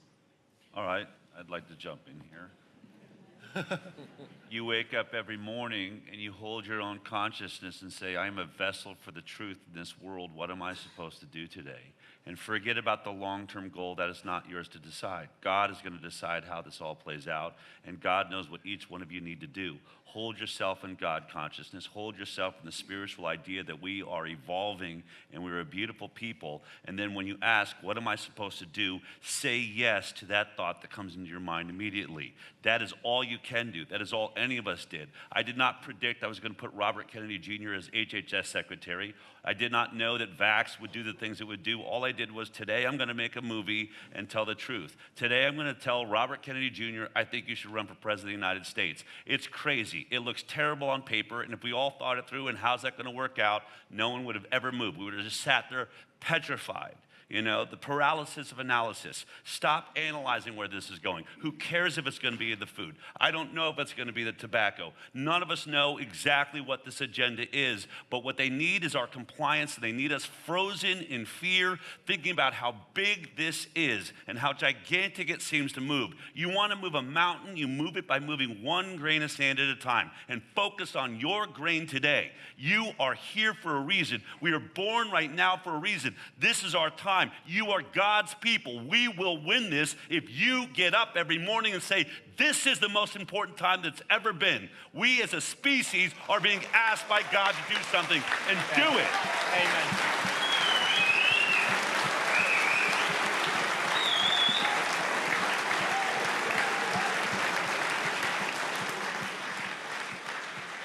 Hallelujah. Do you know that this is, on Sunday, this place is a church? I can feel it. It is now. I think that the owner of this building, I know him very well, Peter, he wants you as a priest from now on. Michaela. Yes. I'm Michaela Schippers, and I want to add to what you're saying. I'm a scientist, and I developed something, it's called a letter to the future. So any one of us can write about the ideal world that we have in mind if there were no constraints, and the world that's come to pass if you don't change anything. And then there's the second part where everybody can make his or her own goal. What do you want to do? So that's a scientific-based exercise, but it's similar to what you're saying. Yes. Thank you. Wonderful. Yeah, hi, Vincent Devers. I just wanted to ask as the Americans. My kids are American, my wife's American, and she's been hiding here in Europe. We want to know, I mean, now that you have this Trump government now for a year, and that's Robert Kennedy is there, what has happened? Can you talk? Is discussion more open? Is there's a lot of money going to be supported in new research? Are things changing in America? And can we expect other kind of research, other kinds of opinion, other kinds of freedom of discussion there? Well, we are not being censored at the level that we were prior to this administration. The previous administration promised to end misinformation, which meant that the very arbiters of misinformation, our government, the biggest liars in the entire process, were going to decide who gets to speak and what is truth. So that has changed. It is still a government that is fully corrupt. Peter and I are debating over what is actually being achieved or not, but I will say this: change is not going to come from our government. It is going to come from us building new institutions, for us building communities, as you've said. And one of the great things that's happening is, and I'll have Peter talk about it, Peter's building an amazing company. He's allowed to do it. He's not being censored while doing it. That is healing people. And, I'm working on a new institution for holistic health. These are things that we're allowed to talk about. And if we're allowed to talk about it, we can do it in America, which seems to give us an advantage right now over what we're seeing happening here in Europe. It's really scary here right now. The amount of oppression and censorship is daunting. But we were right there prior to this administration. Trump has his positive points, he has negative points, but ultimately, as I said, we've reduced the vaccine program in half within this year. We've taken chemical dyes out of our food supply. We are no longer giving, allowing welfare food to the people that really need to be healthy. We're not allowing overly processed foods. We're looking at fluoride in water. So there's a lot that's happening around health, but ultimately, I think, well, I would add two more major advances. We've seen some sanity come in this great catastrophe of transgender medicine. And this is very important. Constructive steps taken to protect people under age 18, boys and girls.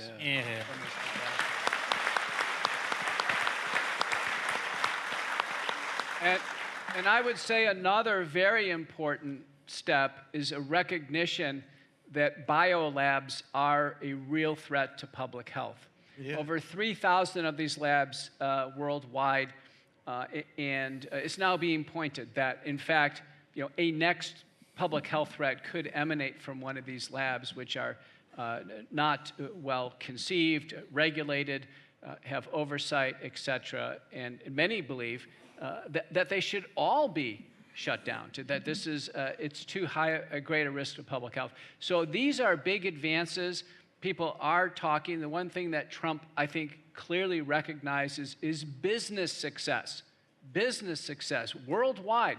And in the United States, actually our founders in Canada, the Wellness Company was formed. It's now a global company, but offering solutions, pandemic-based solutions for detoxification, for delivering healthcare. We have our own pharmacies, emergency kits, and we continue to innovate in terms of products offered. But Wellness Company is the only corporate entity that has officially stood against COVID-19 vaccination. The only corporate entity that has stood against lockdowns and masking and restrictions. So we need other companies now and their executive boards to make these bold statements. Trump respects corporate success and entity. I think we ought to play into that. Yep.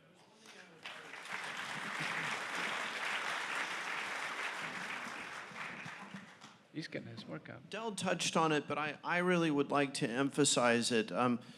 If Europe, if the Netherlands, if the United Kingdom, if the rest of the countries in the European Union, if you lose free speech, then we really are done for. I mean, it's the beginning of the end. And if you study the history of tyranny, tyrants always start with speech. And it's not only to eliminate people from talking and publishing. I mean, that's bad enough. But the end of free speech actually results in something even more profound. That's the end of thought. If you can't speak, if you can't talk to people about your ideas, then it ultimately has the result of impairing thinking, creative thinking. So I think the citizens of each individual country in the European Union, and then insofar as there is any representation in Brussels and in Strasbourg, there needs to be an absolute fight to the end for free speech. And yeah, but I think that free speech is imperiled everywhere, though. Maybe it's better in the Netherlands, but for example, in the United Kingdom, it's not. Oh. In the United Kingdom, you can say whatever you want, and then you get locked up. That's not free speech. Exactly. It's being shut down, yeah. Yeah, for now. For now. Ja, lieve mensen, kijk naar de klok. Het is 11:05. 5 minutes past 11. We're a bit over schedule, but it was worth it. But we also need some time to socialize, to network, to engage, maybe take a picture with these heroes. So we have to end this session for today. Tomorrow there's a second session also with most of these people. And they also have to sleep a little bit. They had a long trip today. Some of them even missed the flights. So I want a warm and big applause for these people.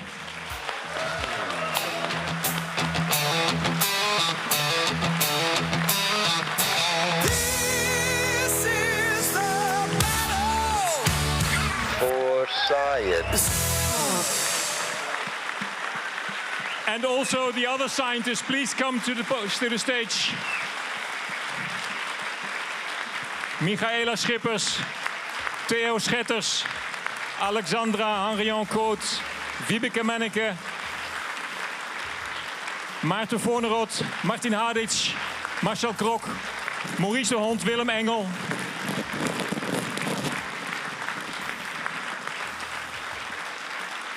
En Pierre Capel.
Science.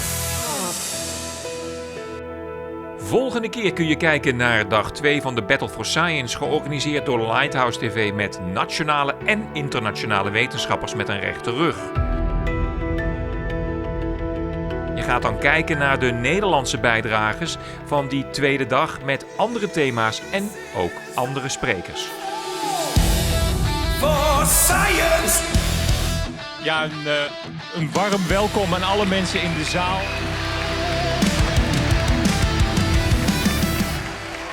Bigtree himself.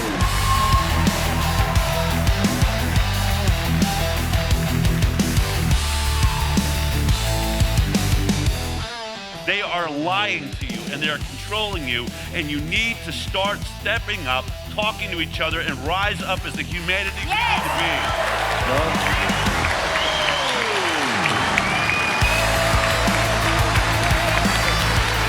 How many of you in the audience know someone in your circle who's been injured, disabled, or has died due to the COVID-19 vaccine? Let's show a hand. Oh my God. Wow. That's your answer. We are beyond the tipping point. You know, this is a lighthouse TV. Light is there, and the light is telling us something that we would be foolish not to look at, because now it is time to bring people to justice and bring the manufacturers to justice. There is no such thing as darkness, only a lack of light. And everyone who's here today, it's not all down to this panel. You are the light bringers going forward as well, obviously. The first Veritas Award goes to Dr. Rob Elens.